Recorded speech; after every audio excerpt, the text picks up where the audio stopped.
First of all good morning. Good morning. So when you wake up like सुबह कितनी जल्दी हो जाता है? Like it depends. Usually I wake up like 6:30. 6:30 early riser. हाँ early riser. बचपन से हो रखा है। हाँ एक्चुअली जब एग्ज़ाम में प्रिपरेशंस डेज के टाइम पे ही थोड़ा सा जल्दी उठने का मेरे को था कि मैं रात की जगह सुबह उठ के पढ़ना थोड़ा पसंद करता हूँ। So currently you are posting as the ACP Gurgaon city. Yes, yes. If you talk about Haryana, it's very important. Yes. जो posting है, I think it's a crucial and also a very important posting. कितने दिन हुए अभी यहाँ पे as an ACP city? ACP city I joined recently on 21st of January. Okay. And before that I was posted like in a different एक subdivision of Gurgaon in as ACP Sohna. अच्छा. So like yes. So like how you are facing like as a city posting और हरियाणा का main posting?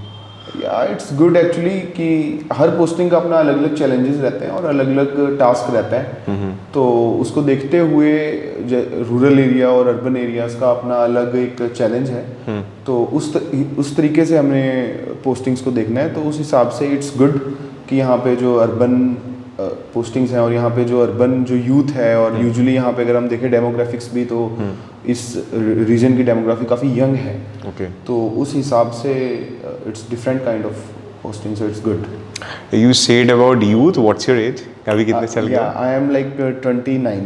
You're 29, like going to be 30s. या So जब अब हरियाणा में if you see this youth ना, sometimes I feel you know everybody is not the same. काफ़ी ज़्यादा लोग prone हो जाते हैं crimes में या youth into a different world. क्या महसूस होता है कि what is the cause of this thing? देखिए हरियाणा में जो क्राइम अगर हम देखें तो crime is linked to like society किस तरीके से हमारी जो है इवॉल्व करती है। Okay. तो हरियाणा में अगर हम ये सिनेरियो देखें जो यूथ है अगर वो अट्रैक्ट होता है क्राइम में तो वो बेसिकली कुछ इसके अंडरलाइनिंग रीजंस हैं जो कि है कि कुछ हमारे जो सोसाइटी में जो गैप है इकोनॉमिक गैप है वो बढ़ जाता है। तो यूथ देखता है कि जो उसके साथ में या उसकी विसिनिटी में ही कोई फाइनेंशियली काफ़ी आउटग्रो कर गया और वह है उसके लिए वो शॉर्टकट्स ढूंढना स्टार्ट कर देता है। तो वो शॉर्टकट्स के तौर पे वो क्राइम का रास्ता जैसे ड्रग पैडलर्स या फिर इस तरीके से कोई शॉर्टकट्स की जगह किसी गैंग को ज्वाइन करना इस तरीके की चीज़ों में कभी कभी हर जगह ही तो इन एक्टिविटीज़ की तरफ वो अट्रैक्ट हो जाता है। और उसके कारण से यह एक मेजर क्रूशियल रीज़न रहता है कि वो एक बार क्राइम वर्ल्ड में आ गया और उसके बाद जो कुछ रीजन्स में कुछ कारणों से जब वो जेल में जाता है तो वहाँ पर भी उसको वो एक सिनेरियो मिलता है जो उसको क्राइम की दुनिया में और ज़्यादा उसके अंदर वो इंडल्ज होता ही रहता है। So that's the reason I think that youth is indulging into crime and mainly because of the economic divide that has been created in society. अभी जस्ट हम सुबह से आपके ऑफिस में थे तो I saw many of the inspectors आपके पास आए you know due to official work. कभी चीज़ों को ऐसे सोचा है जैसे यू आर 29 जितने लोग आपके पास आ रहे हैं they are sometimes double your age, आपकी पापा की उम्र के होंगे यू नो 50s के एज में होंगे। उसका एक नज़रिया होता है वो कभी कभार पुलिसिंग को बहुत देख चुके होंगे बट यू नो सीनियरिटी आप उनसे बड़े हो तो you are the decision maker sometimes. वो गैप फील होता है कभी? ये आपने बड़ा ही इंटरेस्टिंग और बड़ा अच्छा क्वेश्चन पूछा। Actually when I joined the service I was 24 so I was quite young when I joined. और एक सुपरवाइजरी पोस्ट पर होते हुए तो इस टाइप से काफ़ी होता है कि मैक्सिमम जो हमारे इन्वेस्टिगेशन ऑफिसर्स हैं वो हमसे डबल या ट्रिपल एज रहता है। तो मैंने हमेशा इस चीज़ का ध्यान दिया है कि जो भी मेरे जो फिलॉसफी है कि जो भी व्यक्ति जो अपना काम कर रहा है और वो अपना बेस्ट करने की कोशिश करता है तो जो उनकी एज है उनका एक्सपीरियंस है वो एक्सपीरियंस उनका वो उससे मैं सीखने की कोशिश करता हूँ। ठीक है। हाँ ऑब्वियसली उनका एक्सपीरियंस है पर हमारा जो नज़रिया है सुपरविजन का उस तरीके से हमने कुछ उनके जो पॉइंट्स हैं जो उनसे कुछ छूट गए या कुछ ऐसी चीज़ें हैं जो उनकी उसमें स्किप कर गई कुछ लॉ पॉइंट्स हैं तो वो पॉइंट्स हम उनको फिर गाइड करते हैं और उनके एक्सपीरियंस से हम सीखते हैं। तो मेरा फिलॉसफी रादर देन एक सीनियर जूनियर की जगह मैं एज ए टीम काम करना ज़्यादा रखता हूँ उनके एक्सपीरियंस को इनकलकुलेट करके और हमारा जो लीगल नॉलेज है और जो मिलके डिसाइड करके एक डिसीजन हम लेते हैं। तो इस तरीके से पुलिस का जो है काम चलता है।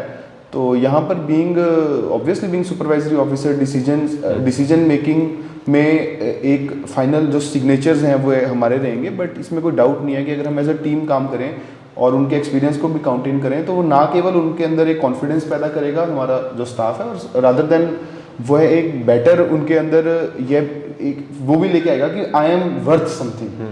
तो वो चीज़ एक मुझे लगता है ये काफ़ी इंपॉर्टेंट है सर्विसेज में। अभी परसों I was shooting on podcast with ADGP sir, तो उन्होंने एक बड़े अच्छे लाइन बोला, आपने भी शुरू में मेरे को बोला कि now the challenge is AI.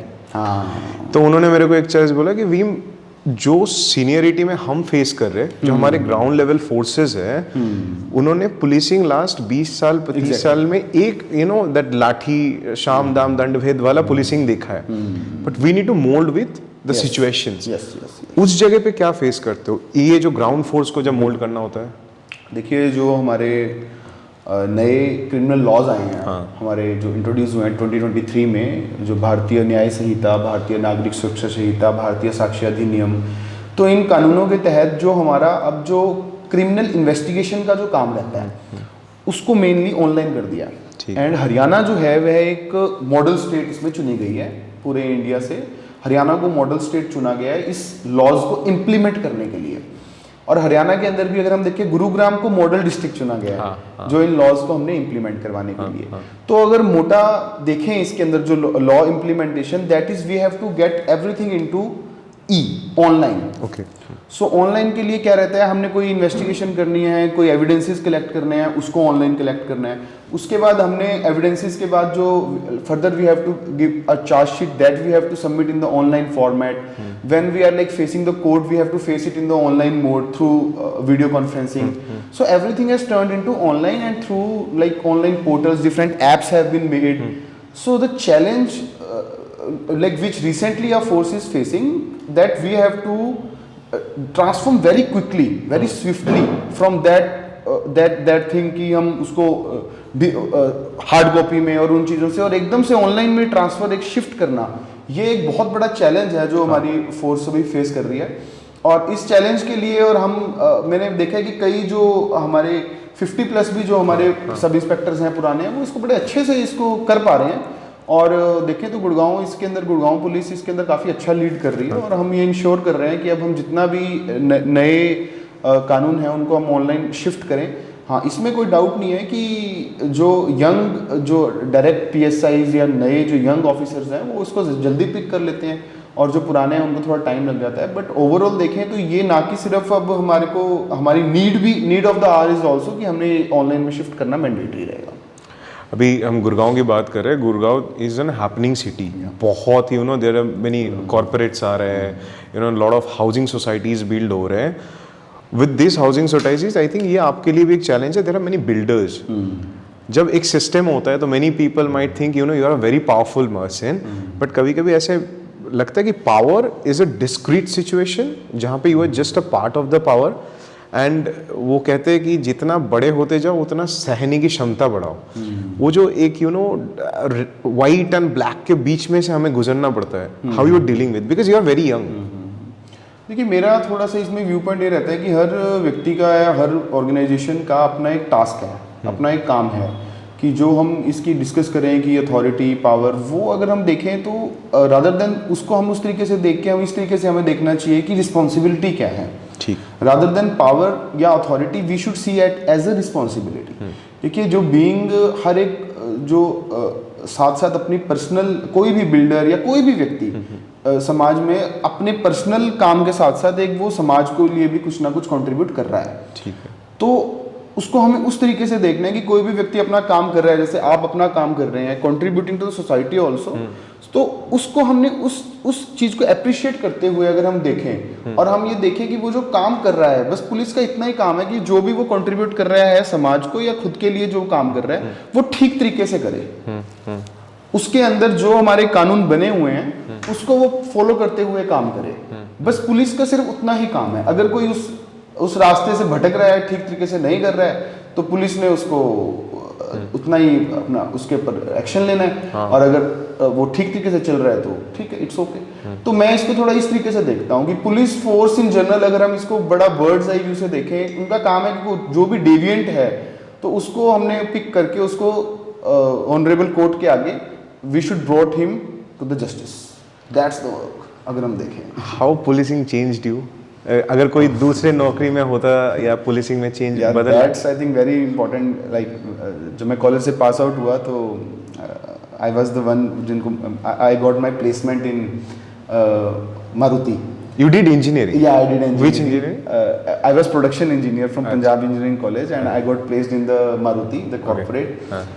And then I decided to sit for the civil services and. काम किया था आपने corporate? You know, I didn't join actually वो directly. Then I cleared. I came to police services. तो मुझे ऐसा लगता है कि पूरी मेरी उसके पहले 25-26 साल की जो लाइफ थी, उसके अंदर इतना एक्सपीरियंस या इतनी चीज़ नहीं थी जो 1-2 साल के अंदर ही मैंने पुलिस में देख लिया। देखिए पुलिसिंग खास करके आपको सोसाइटी के उन जगहों तक ले जाती है, उन वो चीज़ें देख लेते हो आप जो कभी कभी बाकी एक नॉर्मल सिविल पर्सन के लिए अनबिलीवेबल लगे। और इस इतनी वेरिएशन के लोगों को आप देख लेते हो। लाइक आप उसी दिन पर ही मैंने ऐसे केसेस भी देखे हैं जो बिल्कुल ग्राउंड से एकदम और बड़ा ही जिसे बोलते हैं बैकवर्ड से बैकवर्ड रीजन में। कोई एग्जांपल दे सकते हो? हाँ, मैं यमुना नगर में पोस्टेड था, तो वहाँ पर उसी दिन वो क्राइम हुआ। एक बड़ा ही हीनियस क्राइम था, उसमें रेप कम मर्डर केस था, और वो बहुत ही एक पुरानी जो झुग्गी रहती है उसके अंदर का वह मैटर था। और वो फैमिली इतनी पुअर थी, मतलब कि वो बॉडी को भी वो उसको डिस्पोज नहीं करने के उनके पास पैसे नहीं थे।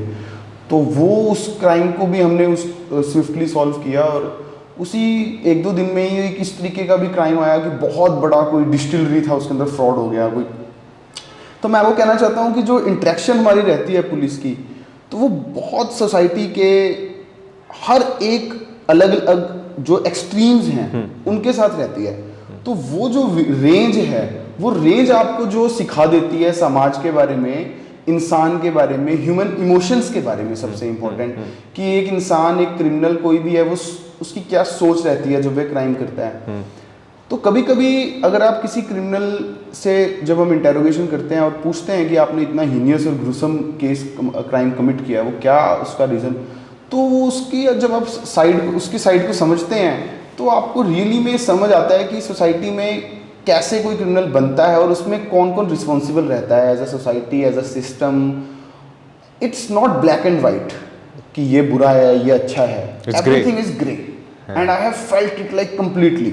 अगर आप किसी भी यूजुअली देखें किसी हीनियस क्रिमिनल से, कोई भी क्रिमिनल से अगर आप देखें फ्रॉड या कोई भी, तो आपको यह चीज़ समझ आएगी कि कुछ ना कुछ हालात या सर्कमस्टांसेस किस टाइप से थे।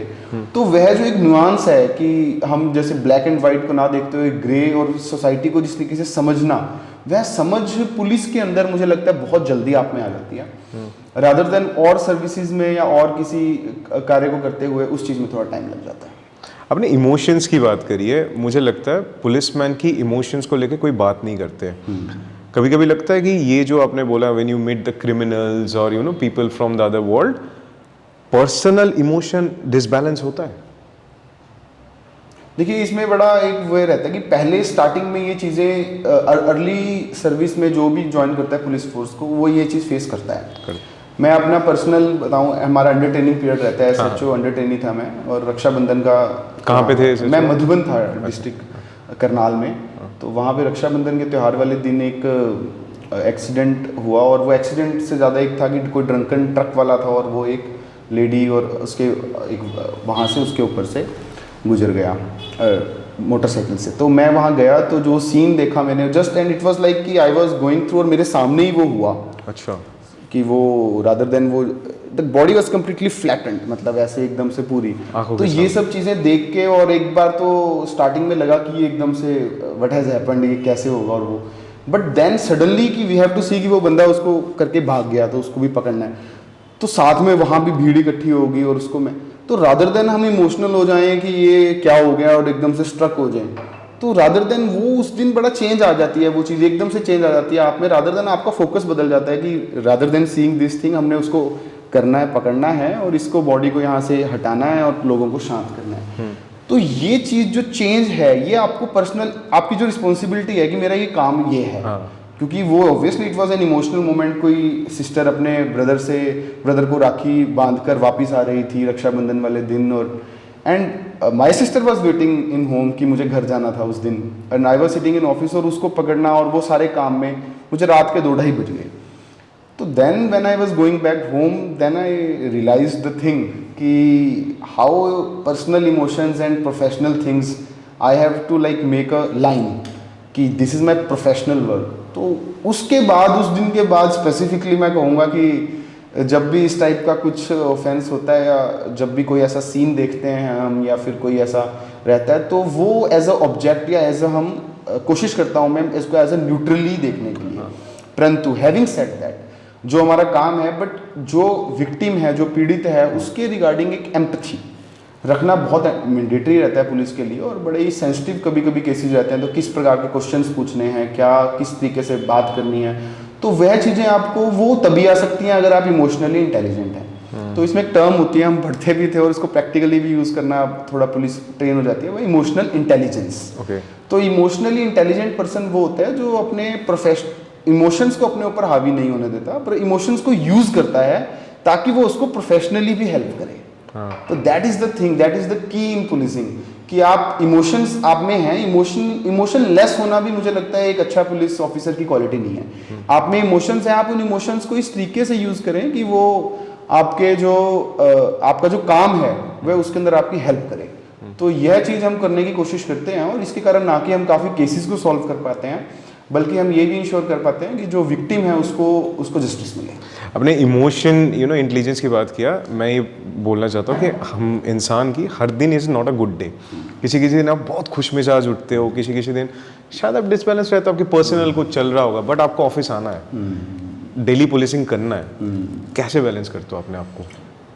मैंने आपको वही जो चीज़ बताई थी कि जिस दिन ये हमने डिसाइड कर लिया कि ये मेरा पुलिस का एक्चुअली जो काम है वह है बाकी जो सर्विसेज हैं उससे थोड़ा अलग है.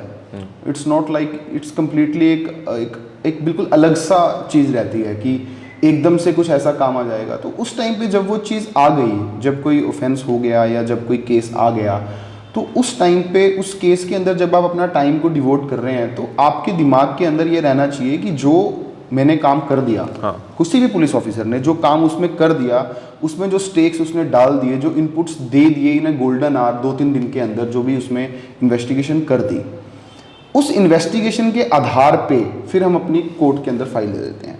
सिर्फ हमारी जो की हुई इन्वेस्टिगेशन के बेसिस पे यह डिसाइड हो जाएगा कि उसको जस्टिस मिलेगा या नहीं, और क्या एक्चुअल में जो जिसने वो कृत किया है वो पकड़कर उसको हम कोर्ट के सामने ले जाएंगे नहीं. वो क्रूशियल आ रहा है, वो क्रूशियल टाइम है. उस टाइम पे आपको बिल्कुल प्रोफेशनली और अपने उसको तरीके से हमने काम करना है, और उस टाइम पे जो हमारी पर्सनल चीज़ें हैं उसको हमने साइड में रखनी है. वो बहुत इंपॉर्टेंट है आई थिंक. हाँ, उसके बाद ऑब्वियसली वो अगर आप साथ साथ सीख जाते हैं तो मुझे लगता है कि आप एक पुलिसमैन, अच्छे policeman.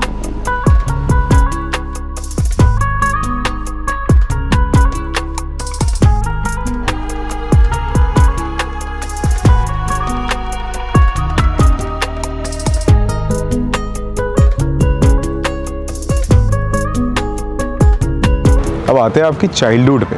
Ji. Where you were born? I was born in Ambala. अच्छा. या Ambala is like northern part of Haryana. हाँ, डिस्ट्रिक्ट है वहाँ पर. नारायणगढ़ करके है. अच्छा, शहर है, गाँव?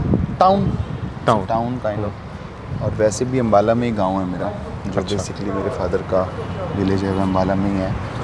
मदर मेरे पंजाब से हैं. पढ़ाई वगैरह सब कुछ अम्बाला में ही हुआ था? हाँ जी. स्कूलिंग अम्बाला में स्टार्ट हुई एजुकेशन. हाँ.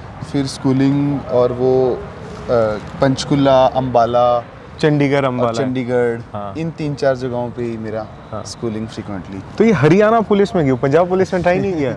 एक्चुअली बेसिकली हरियाणा से हैं, और हरियाणा में ही फादर और मदर दोनों की गवर्नमेंट जॉब रही है. हाँ. तो इसलिए जो इंटरेस्ट था मेरा मेनली तो वो हरियाणा पुलिस में ही रहा. हाँ. और हरियाणा में ही रहा इनफैक्ट. पुलिस का तो कार्डर एलोकेशन या सर्विस एलोकेशन एज पर बाद में एज पर एग्जाम्स होती रहती है. तो इसलिए फिर ये एग्जाम किया. आज की दिन अगर मैंने देखूँ, सुबह में मिला था, यूर इन ऑफिस, हम अभी ये शूट खत्म कर रहे हैं, आपके एक और को एंगेजमेंट है, उसके बाद you have a family time. Yes. 29 years old, you are married, you are also a parent. Yeah. You are also a parent, also policeman. Yes. इस उम्र में कैसे देख रहे हो अपने आप को, इतनी सारी चीज़ें? एक्चुअली ये बिल्कुल सही है, और बड़ा जो डिफरेंट रोल्स हैं मैं कहूँगा, उन सारे रोल्स को जो है एक जस्टिफाइड टाइम और एनर्जी देना अभी सीख ही रहे हैं, और उसी में कभी कभी कुछ चीज़ें आती रहती हैं उनको, और कोशिश करते हैं कि सभी को हम इक्वल टाइम दे सकें, फैमिली को भी, जॉब को भी, डॉटर को भी, तो अच्छा लगता है। हाँ। सबसे ज़्यादा मज़ा वो डॉटर के साथ आता है अभी। वो अभी जैसे जो पुलिसिंग की टेंशन है ना, घर आते खत्म बिल्कुल ख़त्म हो जाती है। एक्चुअली मैं वही आपको बता रहा था ऑफिस में भी कि प्रेशर से ज़्यादा बेटर, मतलब आप इसको एज अ रिस्पॉन्सिबिलिटी अगर समझते हैं तो वो प्रेशर बहुत ज़्यादा मतलब उस तरीके से होता नहीं है। और अगर कभी कभी प्रेशर होता भी है तो मुझे ऐसा लगता है कि प्रेशर होना गलत नहीं है। जब इनफैक्ट एग्ज़ाम्स की भी हम प्रिपरेशन करते थे तो उस टाइम पे भी जो होता था, मेरे हिसाब से जो मीडियम लेवल तक का pressure I think is good, it's good for development. अगर आप प्रेशर नहीं लेंगे और आप बिल्कुल हर चीज़ में ही बिल्कुल कैजुअल लेंगे तो वो फिर प्रोफेशनली भी आपके लिए ठीक नहीं है। अच्छा। थोड़ा सा मुझे लगता है मीडियम लेवल तक का प्रेशर, वर्क प्रेशर भी और चीज़ें भी लाइफ में अगर रहती हैं तो वो ओवरऑल हमें हमारी प्रोफेशनल ग्रोथ और पर्सनल ग्रोथ की तरफ ही लेके जाती हैं। क्योंकि मुझे ऐसा लगता है कि प्रेशर सिचुएशन में ही जो डिसीजंस लिए जाते हैं और जो काम करता है कोई भी व्यक्ति, तो वो सबसे बेस्ट तरीके से उसको समझ पाता है और वो उसको एक परमानेंटली एक लेसन सिखा के जाता है। अभी भी अगर आप कोई भी मेरे से या किसी से भी पूछेंगे कि आपने अभी तक जो भी डिसीजंस लिए हैं लाइफ में वह सबसे अच्छे डिसीजंस और कौन से हैं, या वो, तो हमेशा आपके दिमाग में वही डिसीजंस आएंगे जो आपने बड़े कुछ चैलेंजिंग टाइम में लिए होंगे। तो चाहे वो किसी आपने अपने करियर को स्विच करना या कुछ, तो वो उस टाइम पे अगर आप बिल्कुल कैजुअली उन डिसीजंस को ले लेते और थोड़ा सा भी नहीं, तो वो फिर शायद वो उतनी महत्वता ना रखते लाइफ में जो आज आपकी लाइफ में रखते हैं। यार फियर फैक्टर कितना खत्म हो जाता है पुलिसिंग में आगे, क्योंकि आप you have seen the deadliest of the things, fear factor खत्म हो जाता है? देखो इसमें दो चीज़ें हैं। एक तो अगर आप पर्सनल लेवल पे देखें तो मुझे लगता है ये जो वर्दी हम पहनते हैं, हाँ। ये वर्दी से ज़्यादा ये शेर की खाल है। अरे वाह। हाँ। ये देखिए, मैं आपको एक बड़ा वो एक्सपीरियंस बताता हूँ कि जैसे कभी कभी कुछ लॉ एंड ऑर्डर सिचुएशंस होती हैं। हाँ।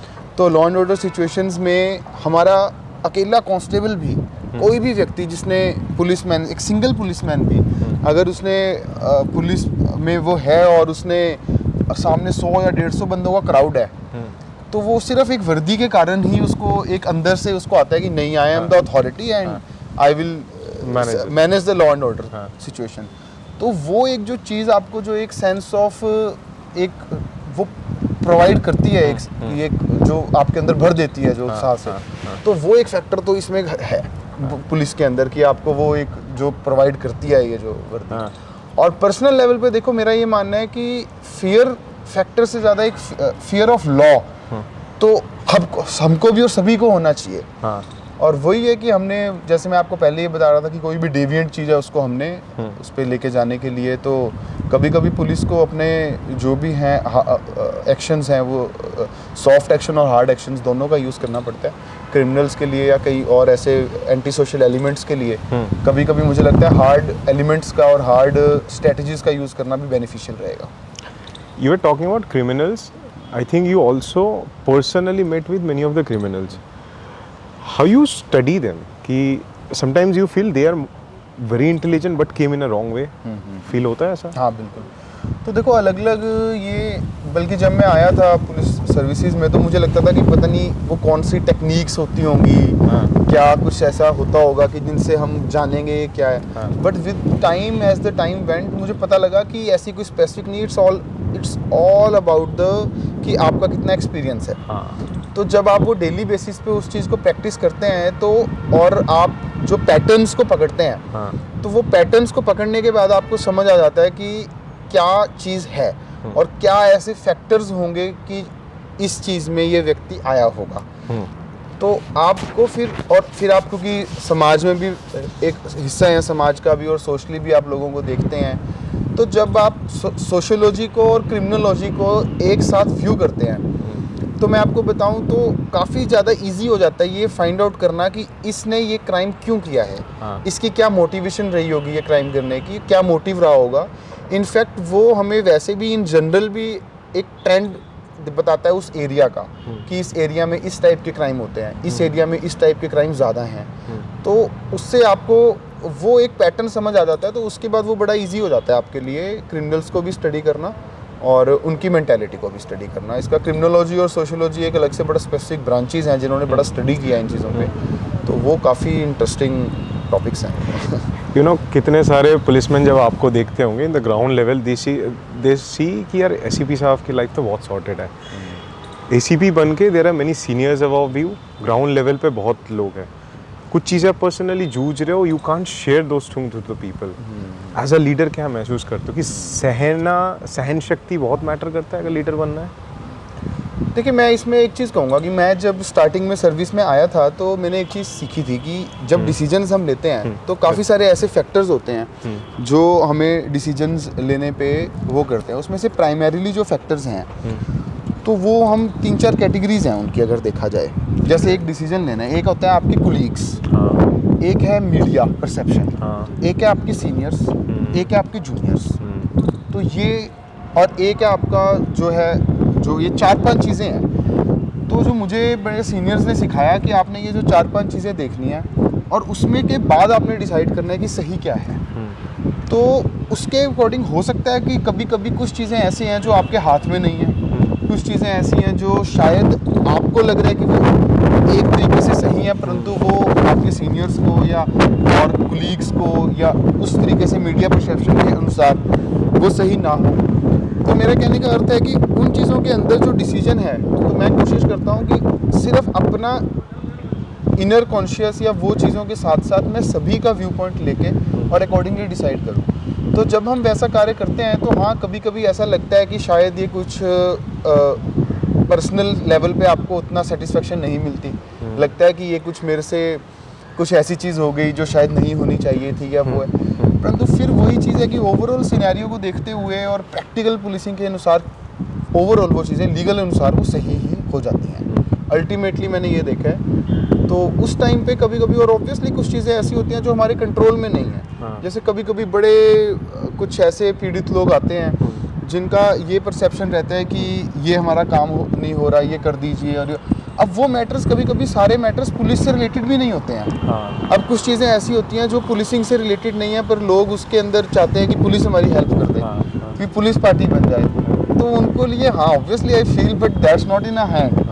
तो वो भी कभी कभी समझाना उनको बड़ा चैलेंजिंग हो जाता है कि इसके लिए सिविल कोर्ट्स आगे जाइए, ये सिविल मैटर है, पुलिस का मैटर नहीं है। एक्चुअली हमारे इंडिया में परसेप्शन क्या है कि कुछ भी होगा कि घर में अगर सांप भी आ गया तो पुलिस को ही फ़ोन करना है और पुलिस उसके लिए रेडी भी रहती है। और आपको बताऊं कुछ इस तरीके की चीज़ आती है तो उसके लिए ये चीज़ बहुत रेयरली, पुलिस एकमात्र मुझे लगता है ऐसा डिपार्टमेंट है जो इस चीज़ को देखता है कि ये हमारा काम बनता है या नहीं बनता। If there is a problem in society then I think police is ready. और सबसे ज़्यादा जो नेगेटिव माइंडसेट मुझे लगता है जो लोगों का है वो भी पुलिस को लेके है। तो बट और इस सब को फेस करते हुए वो करना तो वो एक चैलेंज इटसेल्फ में वो एक काफ़ी बड़ा चैलेंज है। Most of the time as a layman we think police means corrupted, but ऐसा नहीं है। There is always two faces of the coin. Obviously देखो, ब्लैक शीप्स और हर प्रवृत्ति के लोग और हर सर्विस में आपको हर डिपार्टमेंट में इनफैक्ट हर प्रोफेशन में हर जगह मिल जाएंगे। बट दैट डजंट मीन कि वो डिफाइन करते हैं वो पूरे डिपार्टमेंट को वो लोग डिफाइन, ऐसा नहीं है। वो हर एक का अपना एक व्यू पॉइंट हो सकता है और यही है कि उसको उस तरीके से ना देखते हुए और एज अ होल कि उस सिस्टम को एज अ होल हमें ऑब्जर्व करना चाहिए और एक व्यक्ति को देखते हुए पूरे सिस्टम को जज नहीं करना चाहिए। कभी कभार अगर कोई वीडियो सर्कुलेट हो जाती है जिसके अंदर कुछ पुलिस का कोई एक पर्टिकुलर किसी जगह पे कोई जो है अनप्रोफेशनल और अनएथिकल कार्यों में कोई बंदा कृत है तो उसको देखते हुए हम पूरे डिपार्टमेंट को कि पुलिस ही ऐसी है या हरियाणा पुलिस ही ऐसी है, वह चीज़ मेरे हिसाब से वो काफ़ी ज़्यादा वो नेगेटिव इमेज क्रिएट हो जाती है। तो उसको ना देखते हुए एज अ डिपार्टमेंट को अलग व्यू पॉइंट रखना चाहिए लोगों को। How difficult it is to become diplomatic?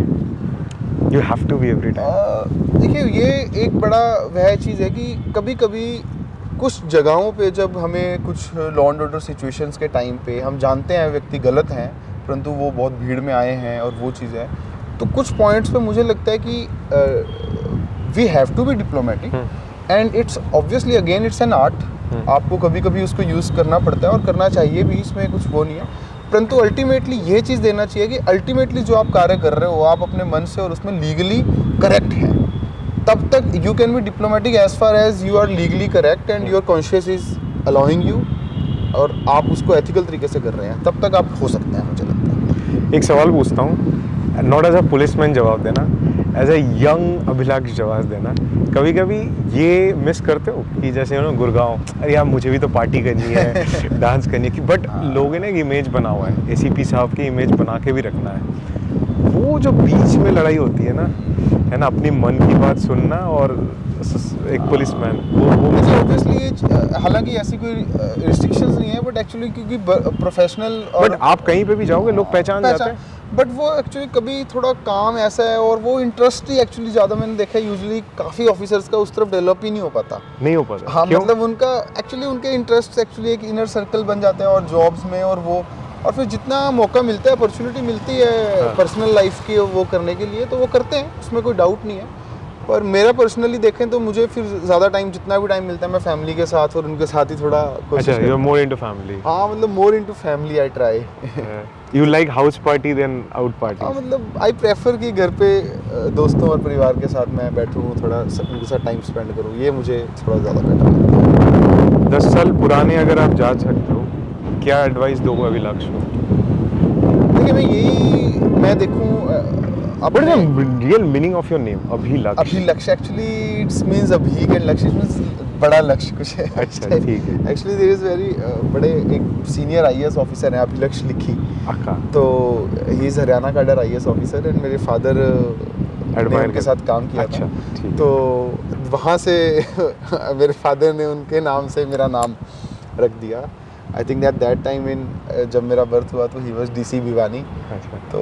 तो वहाँ से मेरा उनसे मिले हो आप सर्विस में आने के बाद? मैं एक्चुअली इनफैक्ट मैं एक दो बार मतलब ऐसे रेफरेंसेस हुए, बट मैं पर्सनली कभी मिल नहीं पाया, पर मैं ये जल्दी मिलूंगा उनसे 100%। ये मैं है तो उनसे भी मैं जानूंगा कि एक्चुअल में आप बताओ कि आपके नाम का अर्थ क्या है, ताकि मैं तो वैसे बट जितना मैंने इसको स्टडी किया है तो दैट मीन्स बिग गोल। ये नहीं बताया आपने। 10 साल वापस जाओगे तो क्या एडवाइस देना चाहते हो? देखो मैं यही चीज़ है कि जो चीज़ें हम सोच रहे हैं कि ये कुछ गलत हो जाएगा, कि एक्चुअली 10 साल पहले अगर मैं देखूं या उस एज में, जिस एज में मैं था कॉलेज टाइम पे, in the mid of the college, तो उस टाइम पे करियर को लेके और उस चीज़ को लेके बहुत ज़्यादा स्ट्रेस्ड आउट रहते हैं सब लोग कि करियर सॉर्ट आउट होगा या नहीं होगा, या पता नहीं क्या होगा लाइफ में, या लाइफ में कुछ आपको। तो मैं यही चीज़ है कि किसी भी चीज़ को, और मैं यही कहना, उस टाइम पे ऐसा लगता था कि अगर ये हो जाएगा तो पता नहीं क्या ही अचीव हो जाएगा, और इस टाइम तो मैं सभी को इन जनरल मैं ये सोचता हूँ कि हमेशा जो चीज़ अचीव हो जाती है फिर उसके बाद वो कुछ टाइम बाद नॉर्मल आपको फील होने लग जाता है। तो मेनली जो आपको है, मैं यही उस टाइम पे जो उस एज के जो लोग हैं 20 इन देयर अर्ली 20s, और उस टाइम पे यही है कि अपने इस टाइम पे जो है hard work is the only की दैट यू शुड डू। सिर्फ हार्ड वर्क पे ही, क्योंकि देखो जो आप मेहनत करेंगे ना किसी भी चीज़ में, उस एज में जो मेहनत कर ली ना, जिसने 15 to 25 के बीच में जो मेहनत जिसने जितनी ज़्यादा कर ली, तो उसका रिज़ल्ट आपको मिलना ही मिलना है। आप चाहे एक स्ट्रीम में आपको लगे कि नहीं मैं इसमें नहीं सफल हो पाऊँगा, मैं क्या, तो आप किसी और स्ट्रीम में जाएंगे तो आपको वो जो की हुई मेहनत है आपको हमेशा काम आएगी। मैं आपको एक छोटा सा एग्जांपल देता हूँ। मैं 10th के बाद +2 के बाद मैं कोटा गया। अच्छा। IIT की कोचिंग्स वगैरह के लेने के लिए, तो 1-1.5 साल मैंने 2 साल बहुत मेहनत करी, और मतलब मैंने क्योंकि मैं घर से दूर था, और उस एज में आपको पता है एकदम से घर से दूर और कोई फैमिली नहीं, और एकदम से अकेले अपने आप रहना और संभालना, तो उस टाइम पे मैंने बहुत मेहनत करी, और अनफॉर्चुनेटली मेरा IIT में सिलेक्शन नहीं हुआ।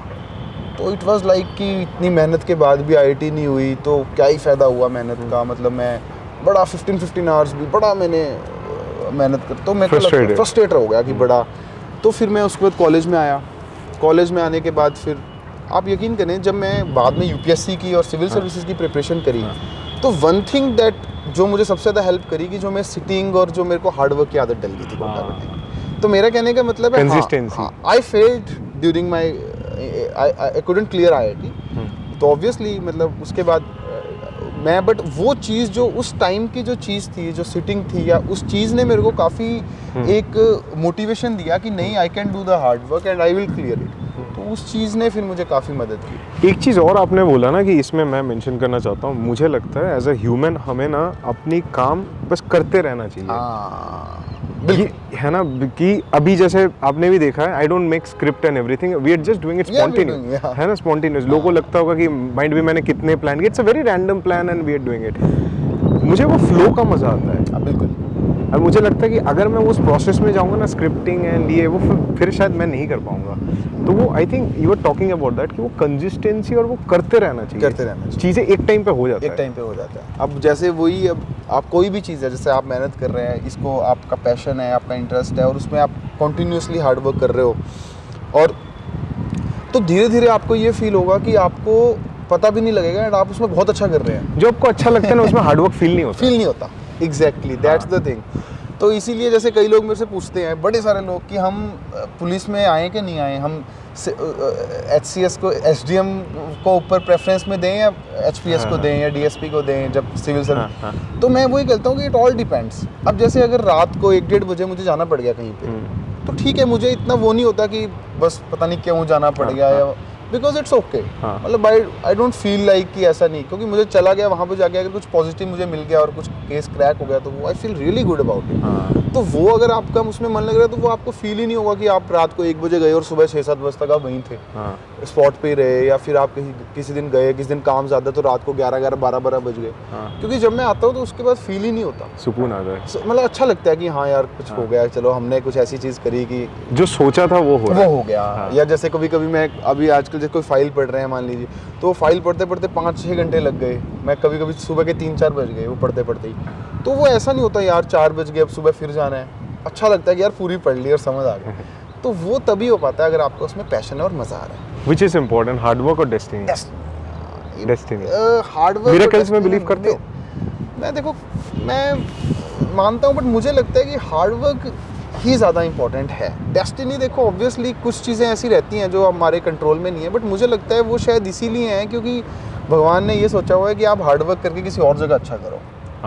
जैसे अब मैं सोचता हूँ कि अगर मैं वो जो मैं बता रहा था, कोटा से IIT कर लेता और IIT करने के बाद किसी कॉर्पोरेट में होता, किसी अच्छी जगह पे, शायद गुड़गांव में किसी अच्छी MNC में एक कॉर्पोरेट लाइफ जी रहा होता, तो अगर मैं उसको अब कंपेयर करूं कि मैं अपने आप को लक्की मानता हूं कि नहीं, मैंने ये वाला रूट चुना बिकॉज ये मुझे ज़्यादा पसंद है और ज़्यादा इसमें मुझे अच्छा लग रहा है। तो मुझे लगता है कि अगर डेस्टिनी ने आपके लिए कुछ चुना है और आपका कहीं पे आपको एक लग रहा है कि वो फेलियर हो गया, तो वो मुझे लगता है उसको फेलियर ना सोचते हुए आप और ज़्यादा हार्ड वर्क करें और आपके लिए और रास्ते खुल जाते हैं। ये होता ही होता है। अगर हार्ड वर्क का देखो कोई तोड़ नहीं है, किसी भी स्ट्रीम में किसी व्यक्ति ने अगर मेहनत करी हुई है तो वो मेहनत उसकी सफल होगी ही होगी, मेरा ये मानना है। Last question, every policeman does what to say face reading. आप लोग कोई भी आते हैं तो उस पे से आप उनके एक रीड करते हो, what was your reading through out day? मेरे ऊपर देखिए आप लोग, मुझे ऐसा लगा पर्सनली कि ये, क्योंकि जैसे आपका आया हमारा कनेक्शन हुआ, तो मुझे ऐसा पर्सनली फील हुआ, और ये मैं बड़े उससे कहूँगा कि आप लोग जो आप कर रहे हैं उसको लेके बहुत पैशनेट हैं, और आप लोगों के मन में ये चीज़ बहुत ज़्यादा है कि इसको हमने अच्छे से करना है, और ये चीज़ ही आपको, मार्क माय वर्ड्स, इस चीज़ काफ़ी ज़्यादा आपके लिए ये एक पॉजिटिव चीज़ रहेगी। आप इसको ना कि जस्ट एक काम की तरह नहीं देख रहे हो, आप इसको काम की तरह ना देखते हुए आप इसको एज एक ऐसी चीज़, एक फ्लो वाली चीज़ में, एक इन्जॉयमेंट से कर रहे हो। तो ये चीज़ आपको आपको बहुत विशेज़ हैं कि आप इसमें काफ़ी सफल हों और बहुत अच्छा आपके लिए रहे पूरी लाइफ में। Thank you, nice to meet. Okay.